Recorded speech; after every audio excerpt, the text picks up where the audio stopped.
Wait a minute, you're at meh. Can we get something on? And now it's time for the 12-Sided Guys podcast. Yay! Yay! I hope I'm the smile winner. We have Matt as Pine. Hi. Scott as Joff. That's me. Very confused. Jordan as Evie. Salutations. Sabrina as Nari. Hey there. And me, Paul, with a little throwback introduction that only the kids that grew up in the Portland metro area will understand. But thanks for indulging me. If you'll indulge me further, go check out our Patreon at patreon.com/12sided guys. That's 12sided guys for some more content, including bonus episodes, a wiki, maps, and battle maps. Also, if you can leave us a review and a rating on your favorite podcasting app, it will help other people find us. And what greater gift can you give to humanity than helping other people find the joy that you experience every time you listen to our melodious voices spinning a tale of adventure, love, mystery, and magic crystal pizza shields. Anyway, if you ever woke up on a sacrificial altar about to be executed by a gargoyle only to be rescued by your old friends Shamino, Yolo, and Dupre, then this podcast is for you. It's the Crystal Codex, episode 29.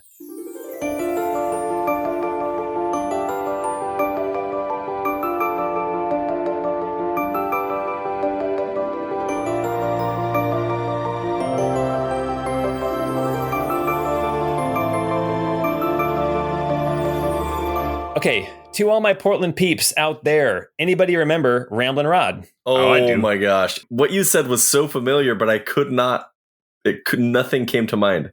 Ramblin' Rod is what's missing for today's children. I'm pretty sure my older sister was on that show. Oh, We were too. I was on it. Yep, we were on it. Nice. Oh, yeah. Yes. I was not the smile winner. Oh, man. Anyway, all right, guys. Hey, thanks for indulging me on that one. That was a deep, deep cut. Okay. Last time we were together, you guys did some exploring through the catacombs underneath Arcolvi as you were pursued by these unknown assailants. You were in the middle of talking with Nilla, the wilted rose, and her allies, Bortimus and some guy with blue skin that you didn't know. When the door opened up and you heard voices calling you out to come and surrender, you guys said, yeah, right.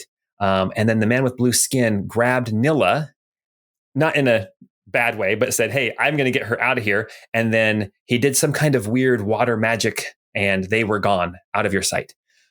You and Bortimus, the red-skinned knight, managed to get away through some of the tunnels deeper down under the city. After a very harrowing fight with a wraith and a few specters, you managed to wind your way through some more of these tombs that are full of sarcophagi, bones, fallen rubble, until you found a room that was full of roots and overgrowth kind of pushing through the stone walls of these catacombs.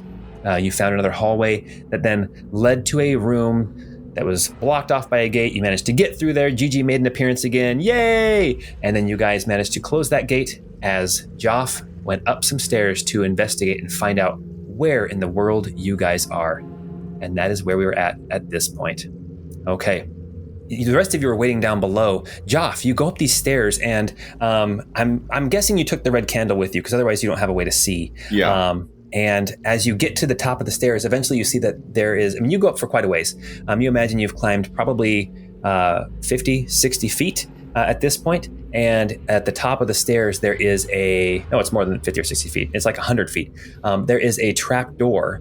And as you get to the top, you push it and you see that it is not locked. Okay. I'll poke my head into the room and kind of look around to see what's in there. As you push open the trapdoor, you see that this trapdoor is kind of on the floor in the corner of what can only be described as like some kind of a shed. There is pitchforks and shovels, some like lawn implements. There is a box full of some kind of like seeds. There's bags of fertilizer. You can smell it. And you imagine you are in some kind of a shed. It is, it's a pretty good size shed. It looks pretty well maintained. But yeah, you are in some kind of a shed with lawn care equipment. There's nobody in sight. Oh, and there is a door that leads out on one of the walls. Before I go back down for the group, I'd like to poke my head outside that door as quietly as I can. Okay. You go to open the door and it is also unlocked. And as you poke your head out, you can see that there is green, lush grass. You see some bushes that, I mean, it is autumn, so some of these bushes have lost some of their leaves, but there is hedges, there is paths, and you recognize that you must be somewhere in Eberly Park. Okay. I don't see anything out of the ordinary, no like sudden movements or anything like that. Make a perception check or investigation. Okay. Perception if you're just going to take a quick peek. I don't want to take too long, so I will do perception. Okay. I rolled a 19 for the perception check. As you peek out, you don't see anything moving except for the gentle sway of some of these trees in the wind, and the bushes kind of make a rustle. But that's all you see in here. Okay. I'll quietly close the door and make my way back down to the group. Okay. How many skipping rocks did you find, Pine? I was going to say, as you come back down, as Roos is doing all that, Pine is over there talking with Bortimus, and he says, "No, flat on one side is okay, but what you really want is rounded corners, flat on top and bottom, like this one." And I'm going to do a investigation check, and I found a good one. There you go. What did you roll for your rock finding? I rolled a 17 on investigation. Okay, and Bortimus is nodding, saying, "Yes, I see." And then he turns to Nari and he says, I really don't think this is the time for that. Just indulge him. Don't worry about it. So you see, this one will be great for skipping. By the way, who's the blue guy? Oh, he's an ally of ours. His name is Thylo. He's a unique one. He's not much of a fighter, but he's got some skills, some I guess magical powers. I guess he's got some control over water that I can't even begin to comprehend. And he's been a valuable ally. But hopefully he managed to get Nilla safe. Did you have any other safe houses you could get her to? I mean, don't say where it would be because, bad haircut over here could be a microphone for Alea Brava. Rude. He says, if Thylo can get her out, then yes, there is a safe place that she can go. Nari, no offense, but we must get you to a hairdresser immediately. No, you're right. This is very embarrassing. Well, think about how we feel. We're with you. That's true. You guys have to see it more than I do. Oh my goodness. All right, just at that moment, Joff comes back down the stairs. Are you guys giving Nari a hard time about her hair still? We're just joshing. Just josh among friends. All right. The way's clear. There's a little, looks like a shed upstairs with some gardening tools, and then it leads out into Emberley Park. So let's make our way and let's get out of here. Where to once we get to the surface? Well, they will be able to track Nari wherever we go. So do we go straight to Alea Brava then? Take her out of the picture? I'm not saying that's what we should do. I'm saying that is an option. Bortimus kind of shakes his head. What do you want to do, Nari? Well, I mean, how far do you think she can track us? Should we...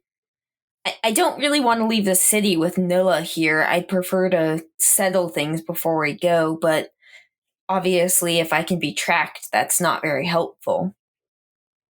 We could go confront her, but we'd be walking into a viper's den. Literally.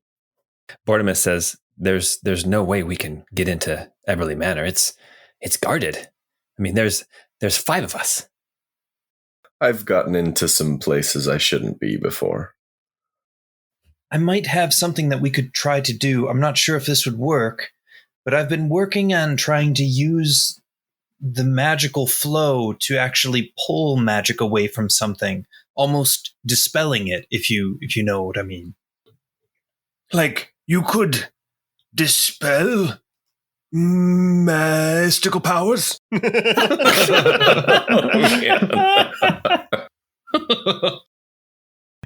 Yes, in a way, I think so, at least.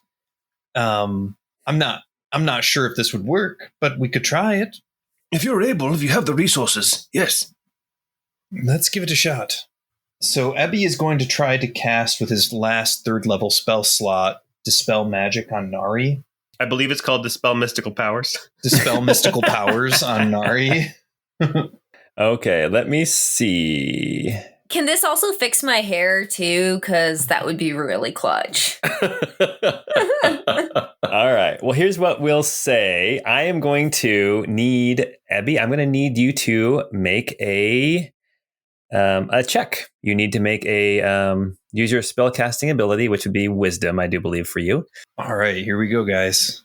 Oh, terrible. Ebby rolled a 6. He rolled a 2 plus 4 for 6. Oh. You can feel it catching hold of something, but whatever magic is at play is more powerful than your spell. There's something there. I think it could work, but I have used all of my reserves to power such a feat. Well, maybe I could somehow distract them and lead them astray while you guys are able to, maybe get Nilla to safety and then we can just leave the city? Do we know where Nilla is? I think the less we know, the safer she is. You can see that Bortimus is getting a little bit angry is the wrong word, but he's getting kind of upset. And he's like, no, we've worked too hard to get to this point. No, we can't just give up on Arcolvi. I won't give up on Arcolvi. I mean no offense by this, but what on Pavantis did you even accomplish with just the 3 of you? We were creating a new network. It takes time. And if we were to start over, who knows if we would be as lucky this time with what few connections we did have. A quick question for you, Bortimer.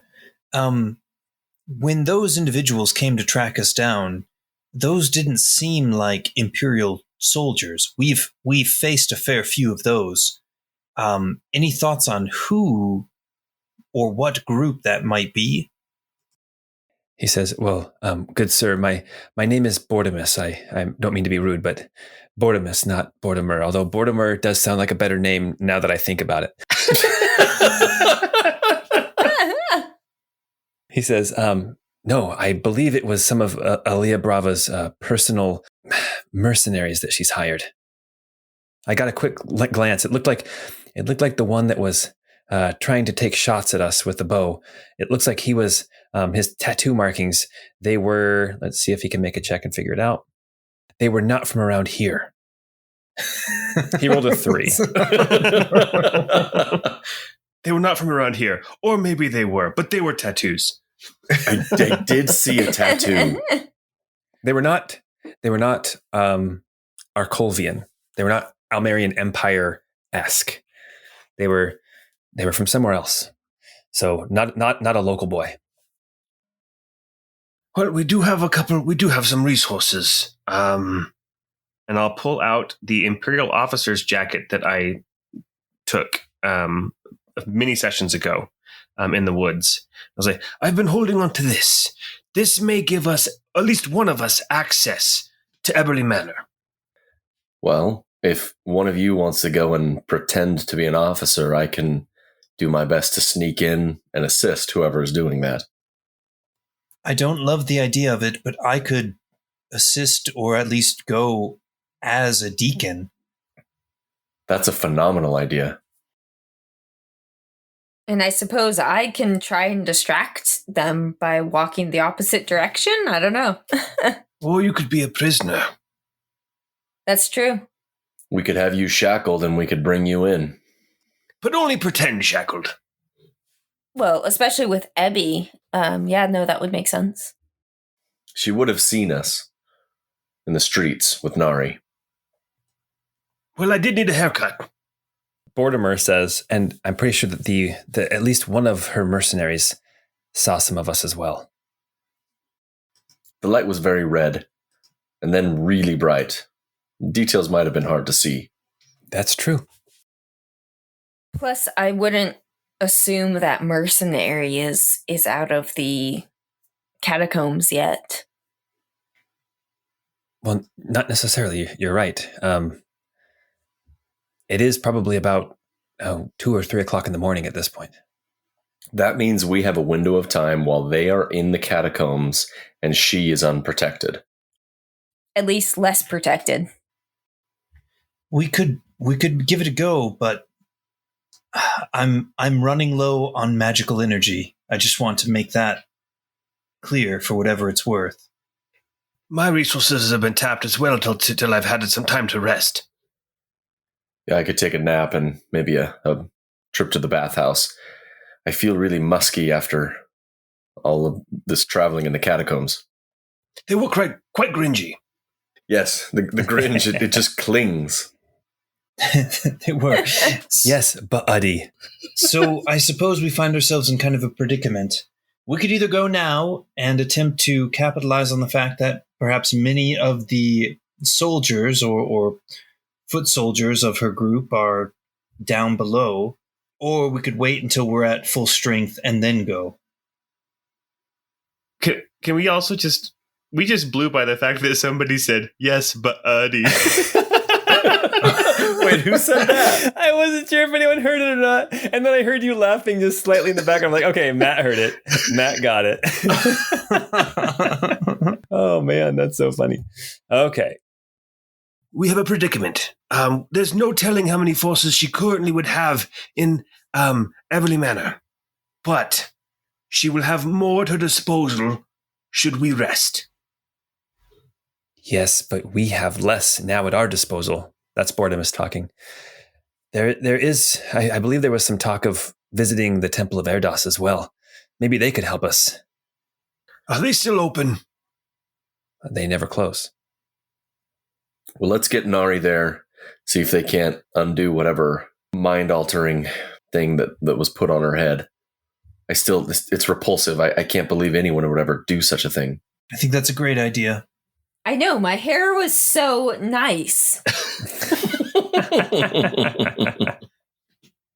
Temple of Erdas, hairdresser, and then we'll make a plan. Bathhouse. Bathhouse, hairdresser. Maybe we could buy some more chamber pots while we're out. Temple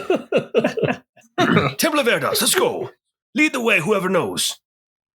Bortimus says, I can show you. It's actually not far from here. If we are in the park, if we're in Everly Park, we might be able to slip out through some of the houses that border on the northern side. And the Temple of Erdas is quite close. All right, lead the way. We'll follow. Let's go. He says you might want to snuff that red candle at this point. Okay, so I'll plug one nostril in. That's how you put those ones out? No, it's snuff. Okay. No, yeah, I'll blow it. I'll put it out. Bortimus kind of opens the door to the shed. He kind of takes a quick peek left and quick peek right. And then he will exit out into the Everly Park. And you guys all follow, I take it? Yes. Yes. Okay, perfect. Stealthily, though. Like, Stealthily. carefully. Yes. Like, I'm sneaking bush to bush. Okay. Yeah, so you guys make your way very stealthily. Why don't you guys make stealth checks? Big 7 for Pine. Oh, that's nothing. A 3 for Bortimus. Abby got an 8. Joff got a 9. Oh my gosh. Oh, what happened? Nari rolled a 21, so she is really pulling her weight here. So Nari's sneaking around and the rest of us are a marching band. you guys Joff is just loudly complaining about the smell clinging to his clothes. Oh gosh. Well, luckily you guys managed to sneak through the garden this late at night. It's empty. I mean, there might be a few people that are still kind of like enjoying a very late rendezvous. But you sneak kind of to the east and to the north. And Nari, this is a little bit reminiscent for you because you're headed almost in the same direction as where you used to meet Aaliyah Brava to hand off information. Not quite, though. You come to a point where you get to the wall of the park, because the park is walled off, but it's only like a 6-foot high wall. And on the other side, you can see the houses that dominate the skyline here in Arcolvi, just packed in right next to each other, one on top of the other, 3- and 4-story houses in some cases. And you're at this fence, and Bortimus says, who wants to go over first? I guess I'll go. Bortimus is climbing over the fence. He's like, all right, I'll go. I'll make sure it's safe. And so he scrambles up over the wall and drops himself off on the other side. And then on the other side, you hear this. Whippoorwill, look over here.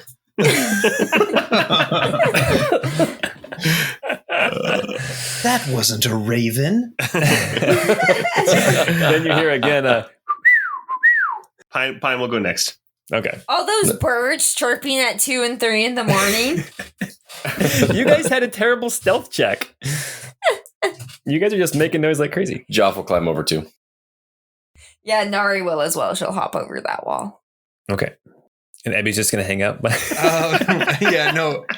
Ebby is in a stupor of thought trying to place what bird that could possibly be. And then he'll go ahead and crawl over the fence as well. All right. It's not difficult to climb over. You guys, you land kind of in the back alleyway behind this row of houses. You can see that up along this side of the fence. It's the gardens were really well taken care of, really well manicured. But as you drop over the other side, you can see that there's like refuse and garbage and things just kind of thrown up against the wall from some of these houses. Looks like they just kind of throw their stuff out the back window. It's not necessarily be like a poor part of town. It's just kind of what people in the city do. And then occasionally there's some people who will go through and they'll kind of clean the streets and the alleyways, but it's, section by section. So this garbage might have been here for weeks, or it may be fresh from, a couple days ago. But either way, it doesn't smell very good. But Bortimus leads you kind of quietly, actually, no, not quietly at all. He leads you stompily through the alleys around these houses onto a few streets. And then you kind of come to this opening where it opens into this plaza. Well, you can change your name as an adult if you like Bortimer better. It does have a better ring to it. You have to be prepared to present a legal change of name document every time you do anything official. Yeah, and sometimes linking that to an old social security number can get really tricky, so just make sure that you go through the official channels. You'll have to appear in court to make sure you're not dodging any debt or sex offender registries. And that's right, Fortiman. Just don't give up, no matter what. Oh, man, that's so great. Oh, I feel like this is Parks and Rec where Jerry, Gary, Larry, and Terry are all the same person. Spoilers, Paul. Spoilers. Oh, sorry. I mean, they're not the same person. Okay, so you come to this plaza and you can see the Temple of Erdas. Temple of Erdas is a large brick building. It is dedicated to Erdas, the Lord of Healing, or the Cleansing Fire. But you guys know the more common lords and ladies anyway. You know that Erdas is the Lord of Healing, and he represents more of the magical, the fast, the sort of quote unnatural healing, whereas the Lady of Healing, who would be let me look it up real quick. I have it here. Oh, Lady Tuaniel is actually more of the slow, natural heal. So like mending a broken bone type of thing by resting for weeks, that kind of thing. But you approach this building, you see a statue.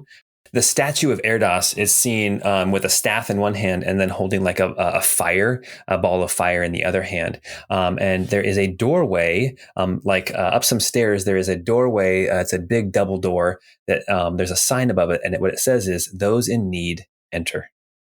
Well, I think we are definitely in need.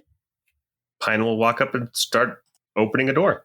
Okay, the door opens, and as the door opens, you can see that there is a kind of a long hallway that runs off towards the other end of the building. You can see that there are some chandeliers hanging from the high ceiling, and the lights are low and dim because it's night, but there's still some light so you can see, probably so that those people who are still working can still see, but people who may be resting are able to sleep with this dim light. But I don't know that any of you have ever been inside of a Temple of Erdas.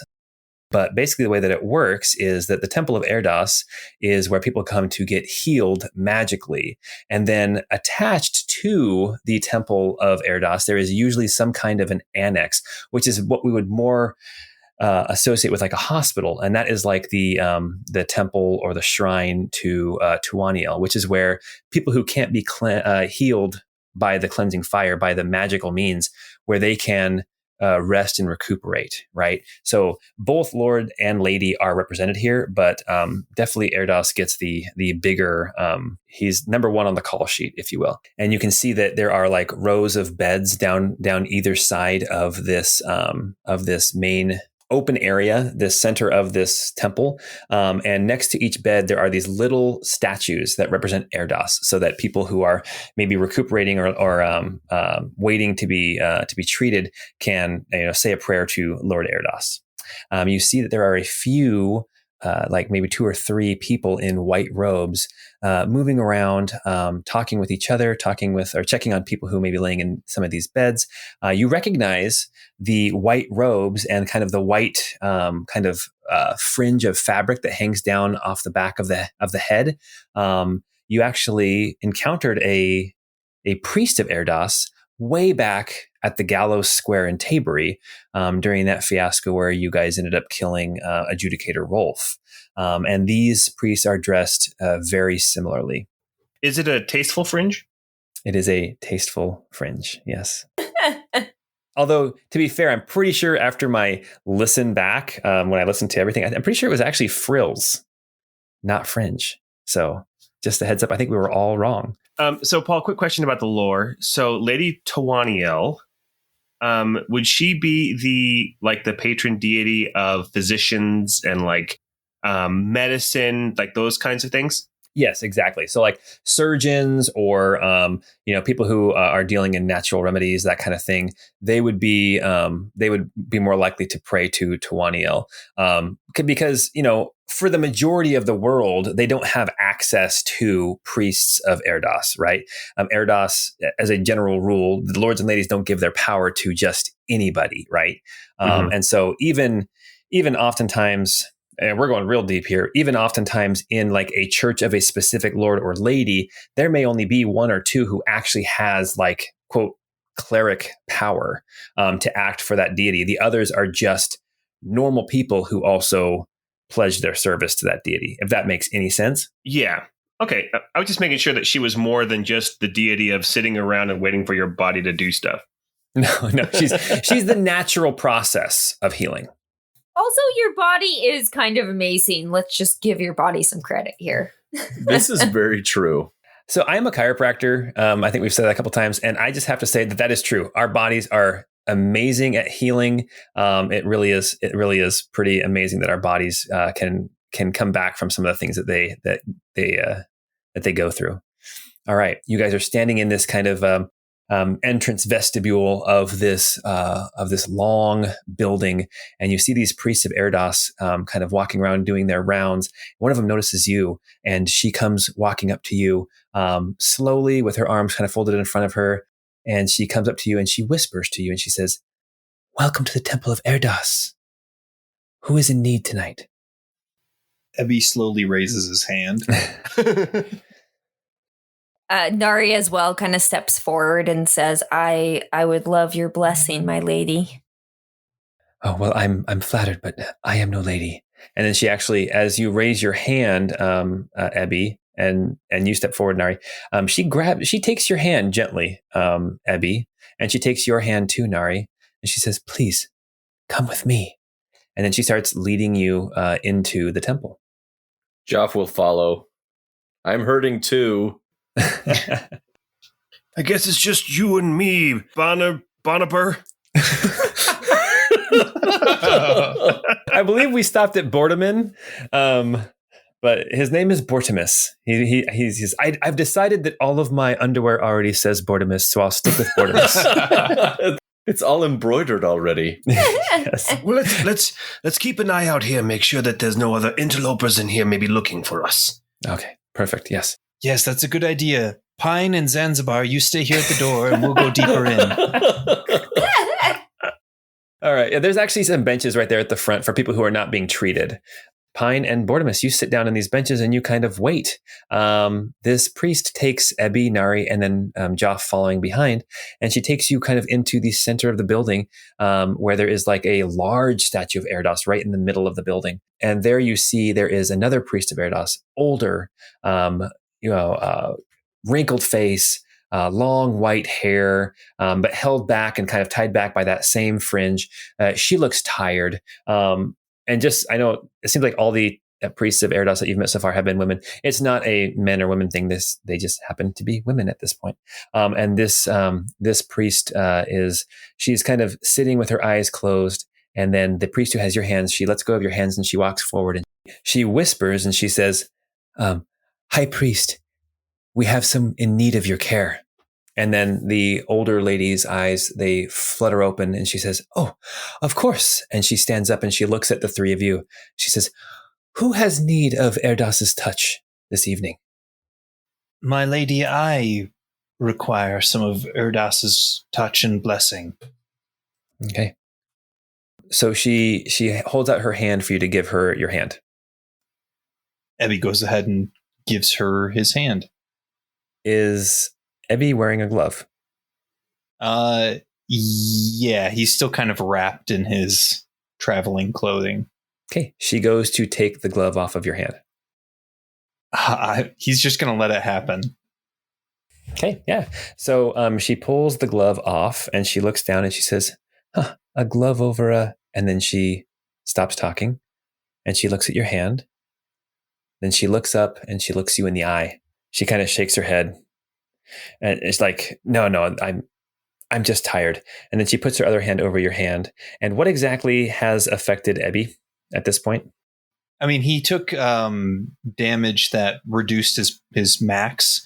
I'm not sure that can be alleviated, but he's still, even with his reduced maximum hit points, he's still down some hit points. So he's still taking damage. She heals you for 14 hit points. Perfect. She says, that is what Erdas can do for you this evening. The other harm I sense in you, it will come back on its own. Rest, my child, rest. And she lets go of your hand. I am most grateful. And she says, and who else has need of me? Nari will step up and kind of like bow her head a little bit and say, I too could use your help, my lady. I don't know what curse ails me, but I fear I've been put under some sort of spell. Okay. She takes your hand in hers and she says, what kind of curse do you think has been wrought upon you? I mean, a chunk of my hair is missing, so I'm assuming that someone has tied themselves to me personally. And I'm worried I'm being followed. She says, oh, that is disconcerting. Well, let me see what I can do for you. She touches your hand for a second and she says, no, this is beyond what I can do. Hold on for just 1 second. And she turns around and she starts looking through this shelf. It's kind of a cupboard that's behind her. It's up against the statue of Erdas. And she starts looking through these different vials. And after 30 seconds or so, she pulls one out. And it's just this small, like little beaker. And she hands it to you. It's got a cork in it. And she says, I can give this to you, but I'm afraid that the cost of this must be recuperated. And she hands you the vial. She says, can you pay me 150 gold pieces to recover the cost of this? Of course. Yes. If that's necessary, I will absolutely do that. And Nari will pull out 150 gold pieces out of her purse and hand them over. What does Nari's purse look like? After that, she still got a solid 400 gold, so she's not too stressed. Oh, I meant like describe her purse. I mean, I think it's a pretty standard little satchel that she kind of keeps in her front pouch, kind of close to her breast, and she'll pull it out and count out, the gold pieces and hand them over. Awesome. All right. So she bows her head. She says, if you drink that, anyone trying to use your hair will be stopped for at least a time. All right. Nari's going to chug it. Okay. I want you to roll a D4, and this is what's going to do. So the D4 is how many days plus 1 you will have non-detection on you. All right. I rolled a 4. Okay. So 5 days. You have 5 days where you are undetectable. Nice. Sweet. And now this is me Paul, your benevolent DM talking, is there anything else you wanted to talk to her about maybe dealing with? Can you repair memories? I think I might have been charmed, and I would love to know what happened to me when someone took my hair. She holds your hand and she says, I don't detect a curse. However, if your memories were played with, then there would be no curse to detect because any memory of the curse is gone. Let me gather myself. And she takes a deep breath. She puts your head in between both of her hands, and there is a bright light. And Nari, you and I are going to do some role playing, just the two of us. All right. This will be interesting. Nari, instantly, you are sitting in a carriage, and sitting across from you is Aaliyah Brava. You see her holding your hand, saying something to the effect, I can't remember exactly what she said, but be honest with me, your life depends upon it. And at that point, you can feel in your brain, you get charmed. Okay? And when you look at Aaliyah Brava, you still know this is Aaliyah Brava, but suddenly you feel as close to her as you do to Ember, right? You feel like this is a great friend. This is somebody that you've been through some crap with. You can trust her explicitly. Okay? As we're having this conversation, remember that you trust Aaliyah Brava as much as you would trust Ember. Okay? Yes, I took Ember out of the city that night. I was scared and I didn't know what to do. I knew I had to decide between Nilla and Ember, and I had hoped that Nilla would be more safe where she was, but Ember and I did leave the city and we headed towards Tabery. So Ember is in Tabery now.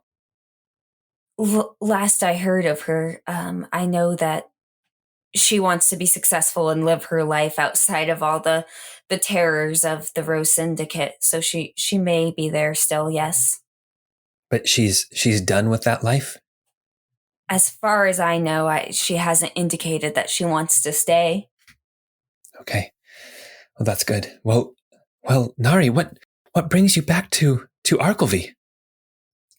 Well, I came to see if the Rose Syndicate was still intact, if I could still be of service and help, and I wanted to make sure the rest of my sisters were survived and see if anyone was able to make it.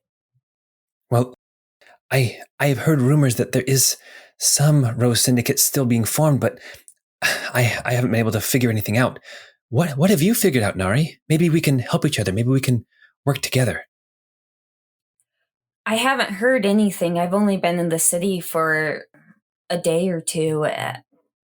I was hoping you would be the one who would be able to give me more information, as you were sort of the leader in the city.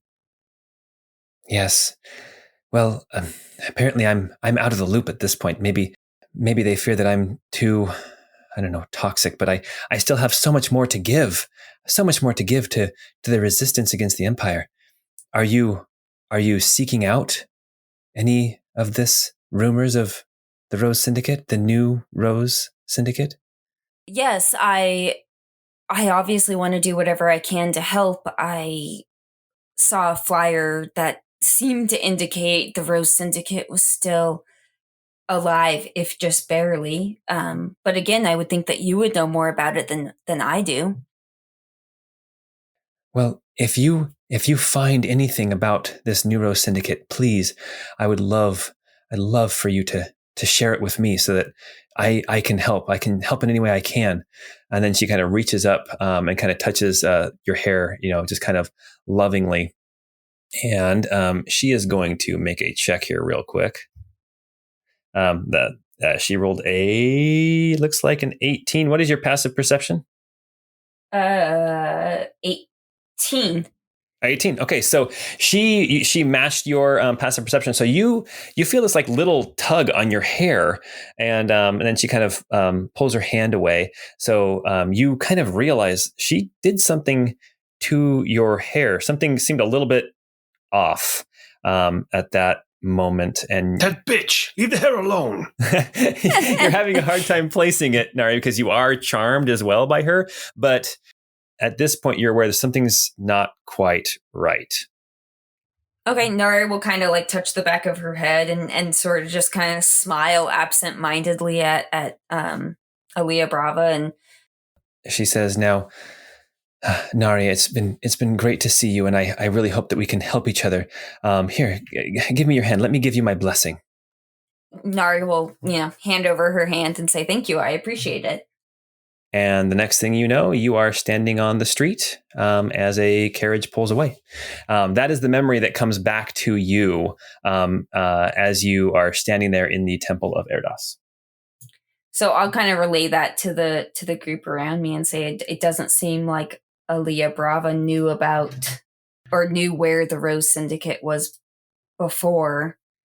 I think we might have just led her to their door. The priest of Erdas kind of goes, "Okay. Anybody else need anything from me?" She's like, she sees you kind of go blank for a second, then that's the first words out of your mouth, and she's like, "Maybe I shouldn't be listening in on this conversation, but I do have a job to do." So, and she motions to you, Joff, and she says, "Is there anything that I, the priest of Erdas, can do for you?" Well, my ailment is one that I don't know that you can help. It's the same thing that has affected my companion here in the wrappings. She takes your hand and she says, you can, when she takes your hand, you can feel almost a little bit of electricity go through you as she's kind of trying to figure out what's going on with you. And then she says, yes, you just need to rest. You need to rest. This is more of Lady Tualiel's domain. Rest is what you need. Is there a place where we can rest securely here? The beds that we have here are for people who are recovering from grievous wounds and from diseases, where rest is essential in the healing process. Basically, people who need to get over like levels of exhaustion, that kind of thing. Okay. Should we go back to Mr. Pine? I believe so. Thank you again, mistress. We are greatly appreciative. Yes, thank you, my lady. I appreciate all you've done for me. You won't be forgotten. I hope not, unless that lady gets her hands on you again. Anyway. What? She doesn't say that. That was my attempt at a joke. I was just thinking of Parks and Rec, where Chris Pratt's character looks at Leslie Knope and says, "You won't live to regret this." All right. So she motions for you. She actually she says, "Thank you for visiting the Temple of Erdas." And then the same priest who was there with you before, she takes you guys by the hands and she starts leading you to the opposite end of the building, away from Bortimus and Pine. Our friends are that way.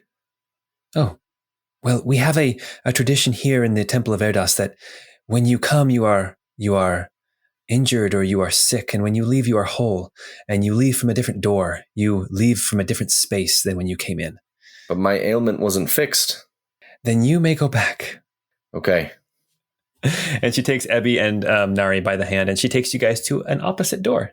It's opposite of the entrance that you guys came in, and the sign above the door that leaves says, "May it be long before your need returns you." Joff comes walking back up to Pine and Bortimus. When Joff arrives, Pine is talking to a different priest of Erdas, and he's saying, "Are you sure there's nothing you can do for an enlarged prostate?" Oh my gosh, yes. Yeah, he reaches into a bag and he pulls out some saw palmetto and says, "Here you go. This will do it for you." Thank you. Super beta protein. No, what is it? Super beta prostate? Something like that. Anyway. Joff, where are the others?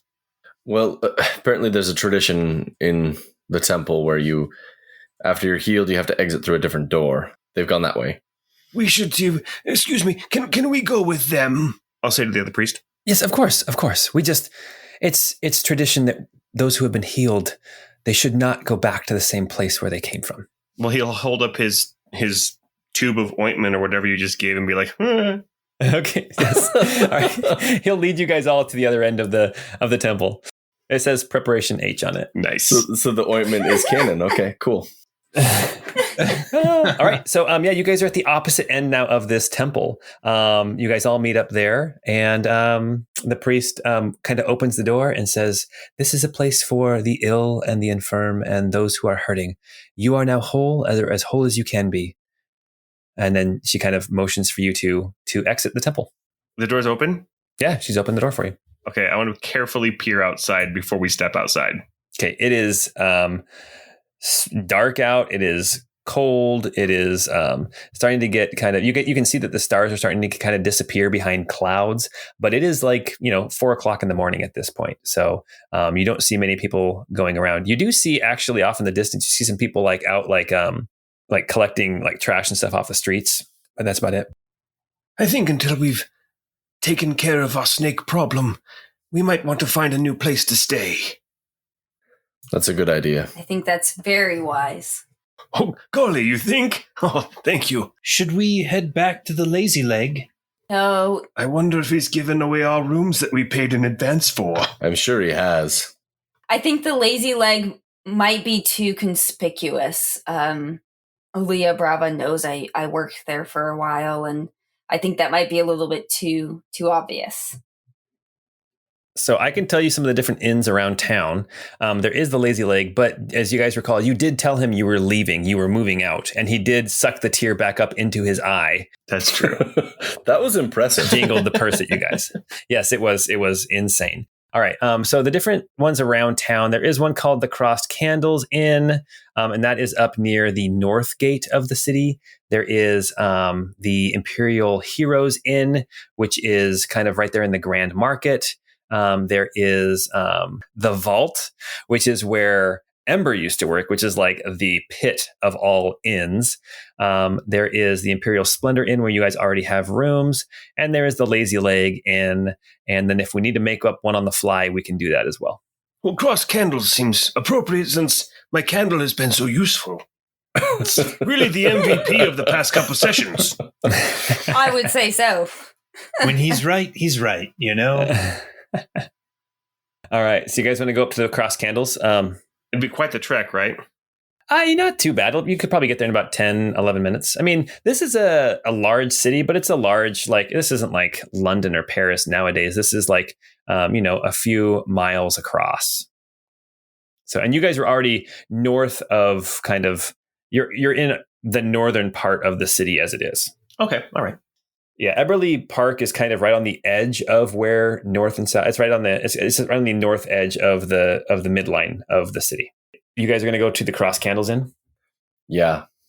Okay. All right. You guys head back out into the street, and as you guys are walking along, you can see that windows are still shuttered. Every once in a while, you'll see that there's a light on behind one or more windows in a house, but that is few and far between.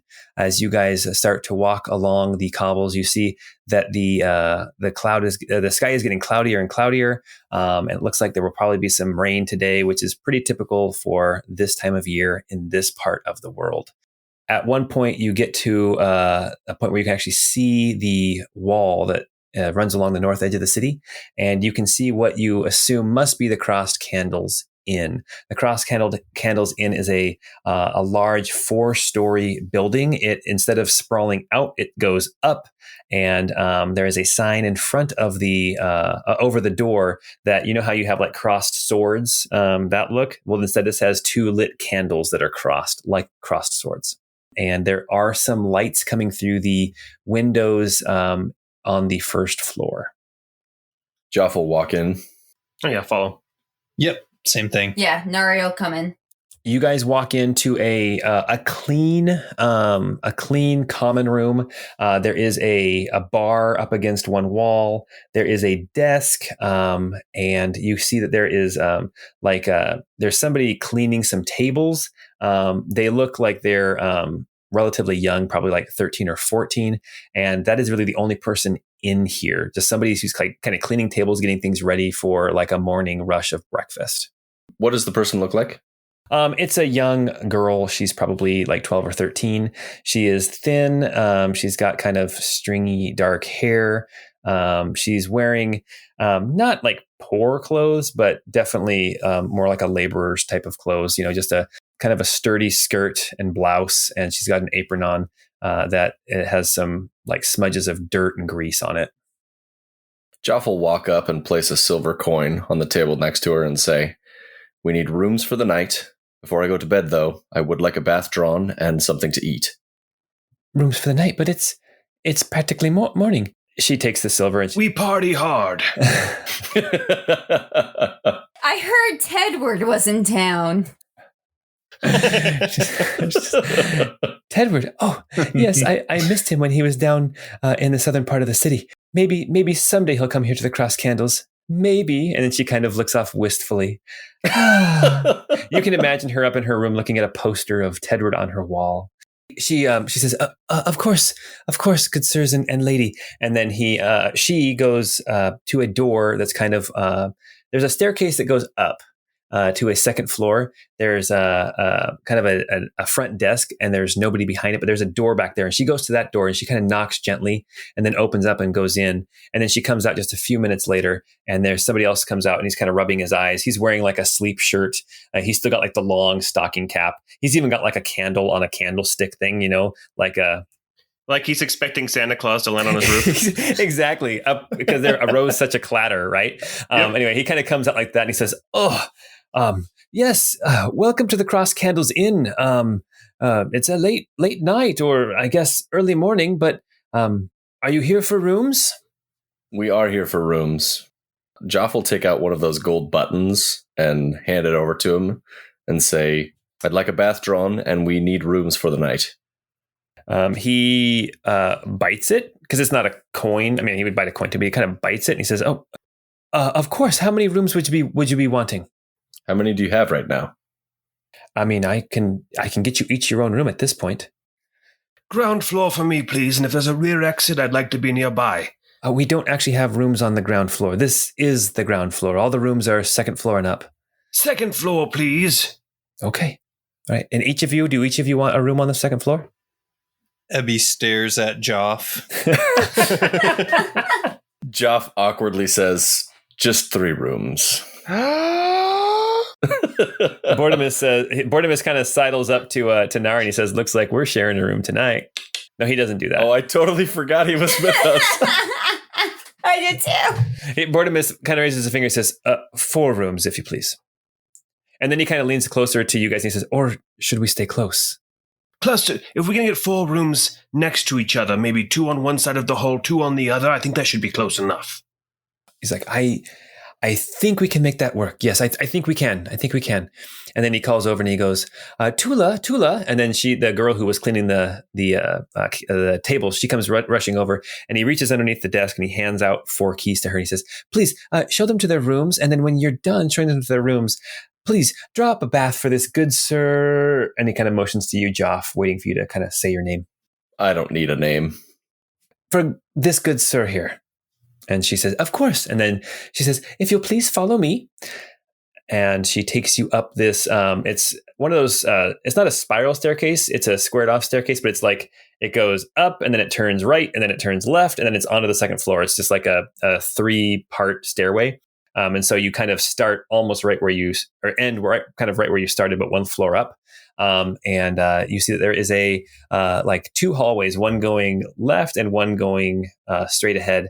She takes you down the one that goes straight ahead, and then she motions to 2 doors on either side. She says, "So here's the rooms on this side, and here's the rooms on this side. And I will go draw you a bath. It will be downstairs in the kitchen.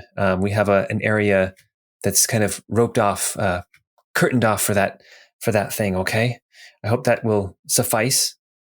That will be fine. Do you have a clothes cleaning service? Yes, but I'm afraid it's too late to get your clothes cleaned today. All right. Okay. I'm sorry, sir. And then she rushes downstairs. I guess I'll have to have another day of Gringe. So Bortimus takes one of the keys and he goes into his room and he says, "Okay, well, I'm actually doing okay. I'll try to stay up and keep listening to make sure that nothing's trying to sneak up on us. But I will kind of rest my eyes. If you need anything, just just knock. Should there be a signal? And then he goes, like that? I mean, sure. That'll work. I Okay. personally prefer the crested warbler sound, but that one will suffice. All right. Well, if you need me, then I'll be in here. And then he goes into his room and he shuts the door, and you can hear him lock it after him. Maybe we should have a quick council before we take our rest. That's a good idea. Hey, Bortimus. He's waiting to hear your whistle. Oh, sorry. Whee, whee, whee, whee. He opens up the door. Chirp. Chirp. That was my impression of a chicken from Arrested Development. Toodaloo. There we go. Caca, caca. Has anyone ever seen? None of you have even seen a chicken. All right, so he opens up the door again and he says, "Yeah, what is it?" Maybe we should make some plans before we get our rest. Okay, he motions you all into his room. Then come on in. Okay, I'll head in. It's a pretty Spartan room. There is a bed. There is a small table with a chair, and there is a 11 by 8, like a piece of paper size mirror that is resting up on the table. Other than that, there's like a little shelf you can put some of your things on, and then that's it. There is also a window that looks out over the street. So Pine will take up, he'll kind of stand next to the door. Okay. Ebby is going to go in there too, of course. Okay. Yeah, Nari will follow in as well. Yeah, we're all there. Okay, sounds good. So Bortimus says, so what do we need to talk about? I mean, are we making plans now? Well, at least so that when we do wake, we can get right to business. Of course. So here's what we know. Alia Brava is very powerful. She has magic at her disposal. She also seems to have a fairly large number of mercenaries willing to do her bidding. I don't think that they met their demise in the catacombs underneath the tailor shop. She also has wealth enough to hire and afford a mercenary band. Yes. And she seems to have the favor of the Empire as well. We heard the rumor that she was working with them to spread false information. You were there, Bortimus. Yes, and to be staying at Eberly Manor means that if she's not wealthy, then she definitely has connections to the Empire, or both. So yes, all things are pointing in that direction. Yes, she's very dangerous. She may very well have decided to lock herself in there for the time being until she can get a handle on where we are. I doubt we'll find her easily within this, out in the city streets. So should we try to break into the manor? I've broken into some fairly fortified locations before. I'm confident that I'd be able to get in, but I don't think I could bring all of you with me. There is the direct confrontation with her. That is always an option, and that's one for which I think we are all very well suited. There's also the possibility that we could stage a falling out between her and the Empire. If there's a way that we could frame her for something, or set the Empire on her trail as being a traitor to them, that could also solve our problem. She did double cross them. That would be very reasonable. That's a possibility. A quick question for Paul. Since you had re-listened to it, I was combing through my inventory, and I can't remember if in some of the previous episodes of this resolved, but I was holding Adjudicator Rolf's jacket still, I believe. Pretty sure you still have it, yeah. Okay, cool. You were going to give it to Artis, and then you guys decided not to. Yeah. And then I think you guys still have it, yeah. Okay, Ebby's going to say, I still hold Adjudicator Rolf's jacket. What if we were to plant this kind of conspicuously upon her person or in her belongings at a time when the Empire is there and present? That's pretty risky, but it could pay off. Yeah, I mean, like I said, she's already kind of known as a double crosser. That could definitely be enough to make the Empire not trust her. I mean, her subtitle is The Snaky Bitch. That's a valid point, and one doesn't get a subtitle like that without being very snaky or bitch-like. We could write a correspondence from us to her saying that we did as she instructed and murdered him. what if this correspondence with the jacket were to fall into the Empire's hands immediately and not be on her person? What if we just somehow had it so that way the Empire came upon it and it all pointed towards her? The obstacle here is being convincing about it. This is obviously not my area of expertise, but I think it's definitely worth pursuing, at least as a thought experiment. So Bortimus says, "What are you doing with an adjudicator's jacket?" Oh, it's a long story. A friend of mine was going to be hanged, and so, And then he goes on and tells the entire story. Okay. Ebby laughingly says, "We killed them all."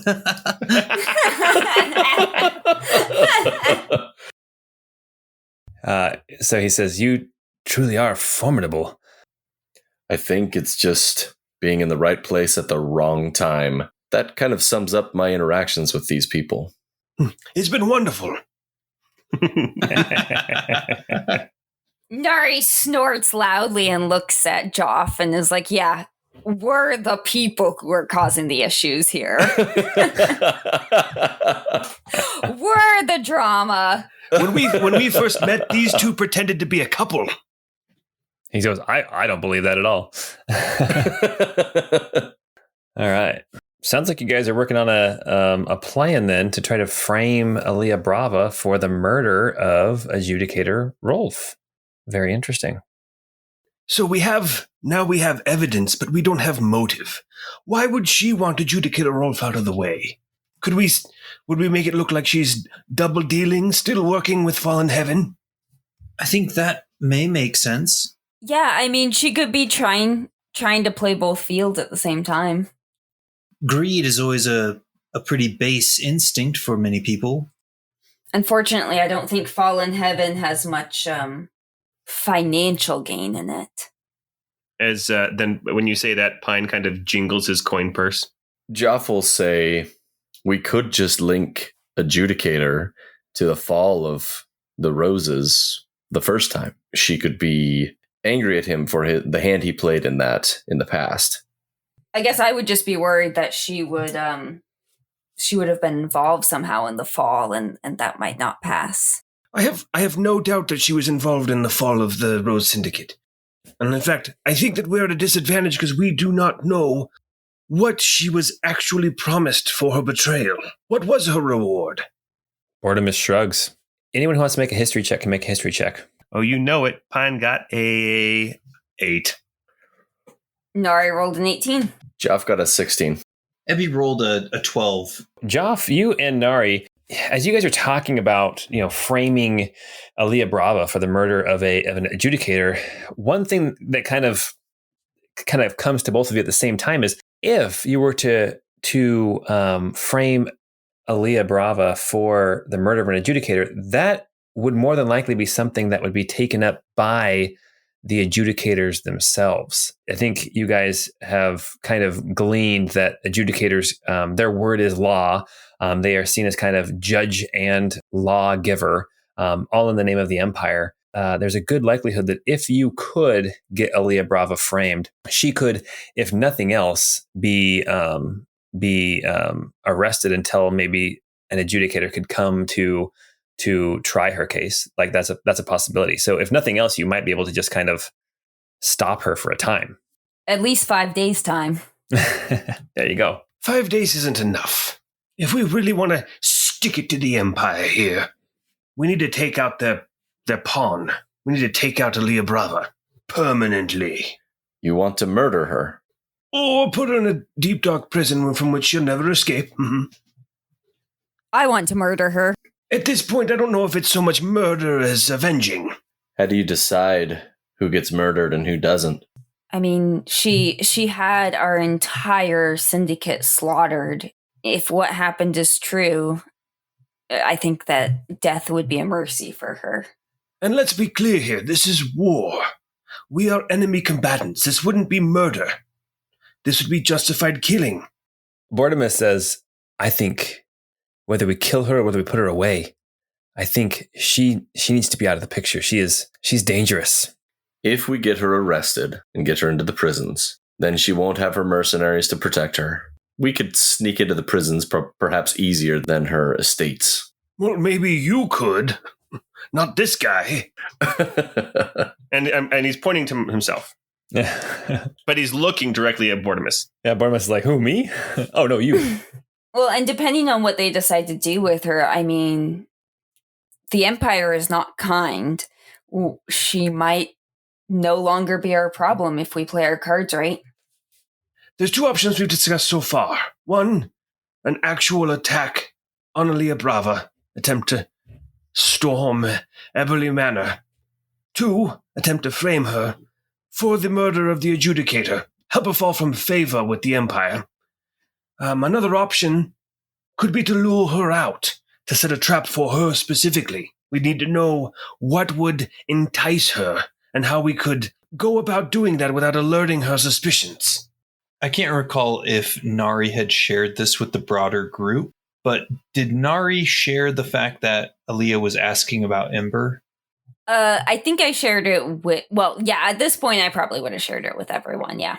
Okay, so Ebby will say, if we do want to go that route of trying to get her out into the open, then it's possible that we might be able to pay to disseminate some information that Ember is back in town and at a certain location, and then we could just wait to see if she appears. Bortimus speaks up. He says, there's one other option. I mean, I'm not too keen on going back down there, but there's tunnels all over underneath this city. There's bound to be one that will get us into Eberly Manor.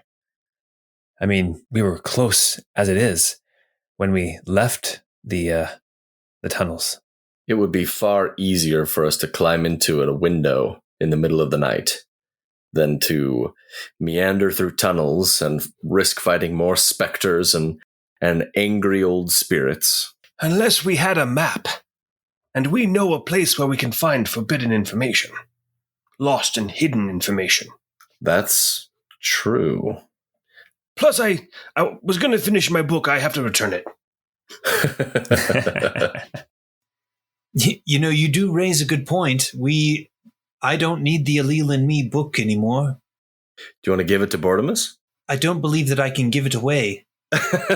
Just teasing. I have to admit, I am liking this idea. There are multiple entry points, multiple exit points. It is dangerous down there. I think if we prepare ourselves more in advance, I think we could actually make an assault on Eberly Manor from below.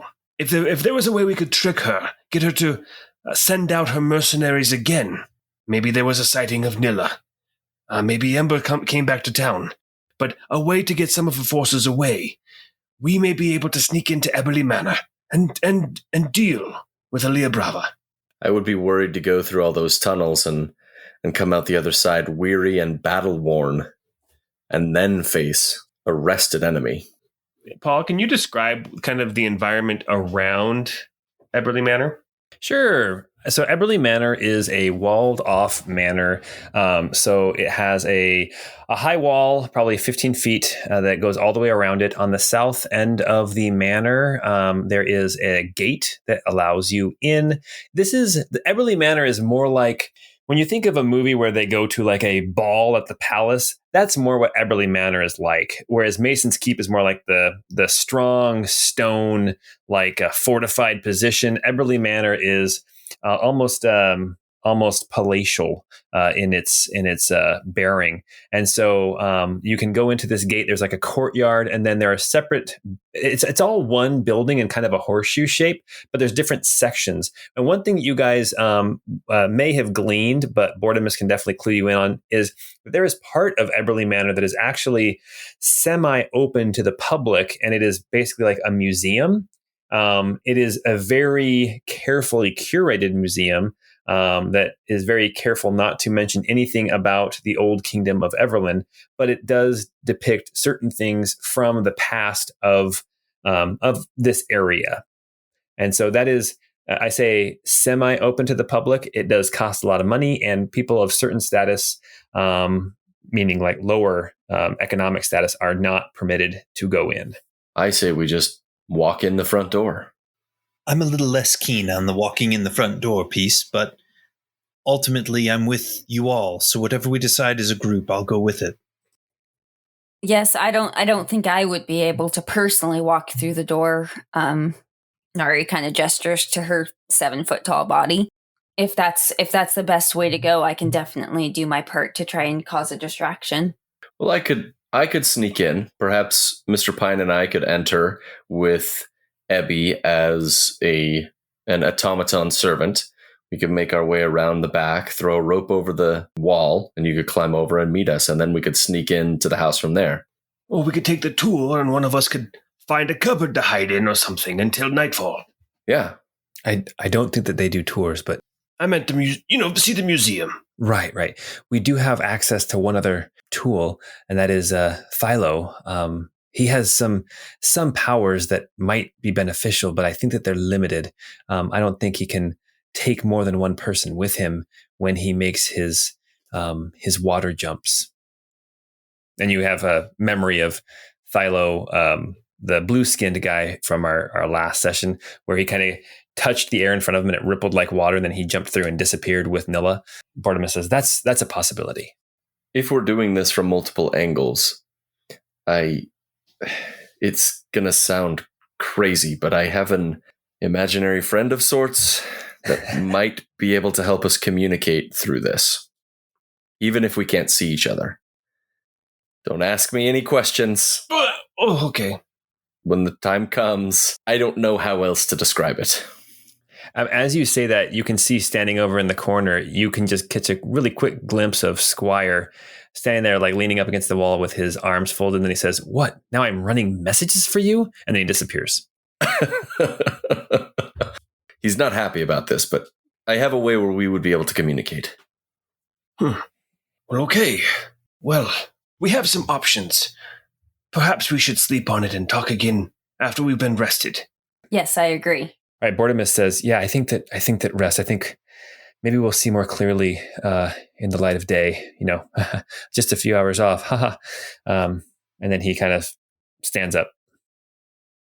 Well, this is your room. I mean, we'll leave. I was going to escort you out and be polite and walk you to the door. He takes 2 steps and he's at the door. Here you go. Here's the door. Sleep well, Bortimus. It has been a pleasure to fight by your side. Thank you. You as well, Mr. Pine. Pine will give him the Menarese salute.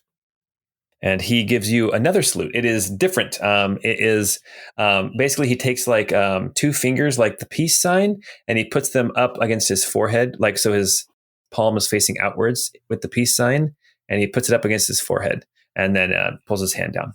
Yeah, and then remember the Menarese salute was rapping against the chest 3 times, kissing 3 fingers, and then raising them to the sky. All right, you guys all go back into your rooms. So Pine, you have a room. Joff, you have a room. Nari, you have a room. And Ebby is going where? He's coming with me. Oh. Well, finally, I have a room to myself. I can sleep nude. Joff heads downstairs to the bath that was prepared. Oh, yeah. Yeah, for sure. Okay. Everybody else is just going to go to bed? Yeah, I'll just be playing it cool, I'm good. I'll just be up there. No biggie.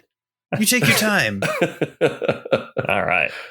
So during this rest, Ebby, did you want to do any more studying while everyone else is sleeping? Yeah, I'd love to pull out the Crystal Codex and do a little bit more reading. Perfect. Okay, so you start studying, and as you're studying, Joff is down taking his bath.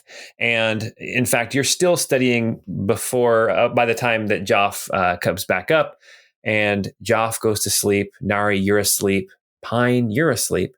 Ebby, you are sitting there reading through the Crystal Codex for hours. So what I need you to do, I need you to roll. At this point, we had a D10 last time. This time we need a D8, and go ahead and roll it 2 times. Okay. So Ebby rolled a 2 twice. Okay, so roll that 2. Roll one of them again. Okay. One of the D8s, a 7. So a 2 and a 7.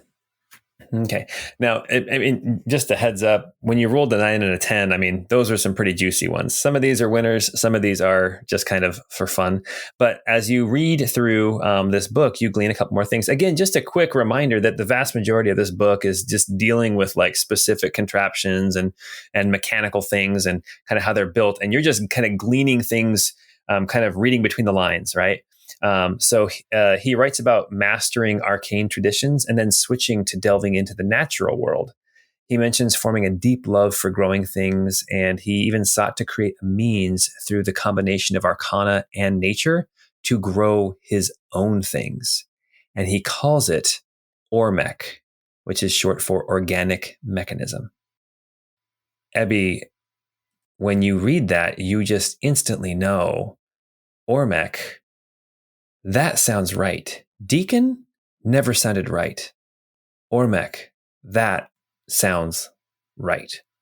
And you hear Niam's voice in your head and just quickly says, Lord Moshe, give me your power and I will make you the most beautiful garden. And then fades away. And the other thing that you glean is that at one point he painstakingly details the construction of a complex crystalline matrix. And only at the end of this pages and pages worth of notes does he mention what is its intended use. And that is to hold consciousness. And again, you hear Niam talking in your brain. And it sounds like he's talking to somebody and he says, no, not capture, hold, protect, house one's consciousness. It will all be by choice. No one will be forced. Then there's a pause. And he says, yes, before it's implemented, I will make sure there are proper safeties in place. It will be so secure, not even the lords and ladies will be able to use it to their ends, nor this angel of inevitability. And then again, the voice fades away. And Ebby, you kind of close the book after reading for what seems hours and actually was hours. And as you glance towards the window, you can see, even though the drapes are drawn, you can see the light of day is coming through the curtains. And it has been now a long rest for everybody. So any of your hit points that you lost that could not be regained except for with a long rest have now been regained. It is a new day, and we are going to stop there for tonight. Ooh. Awesome session, Paul. Very cool. Yeah, that was great. Yeah, well, great. I had a great time too. Thank you for playing. And all of you who are still listening, thank you so much for listening. We love it that you guys are excited about what we're doing. As you can tell, we're excited too. So go ahead and leave us a review. Go rate us. Check out our Patreon if you want to. But other than that, we hope you guys have a great night. And until next time, have a great time.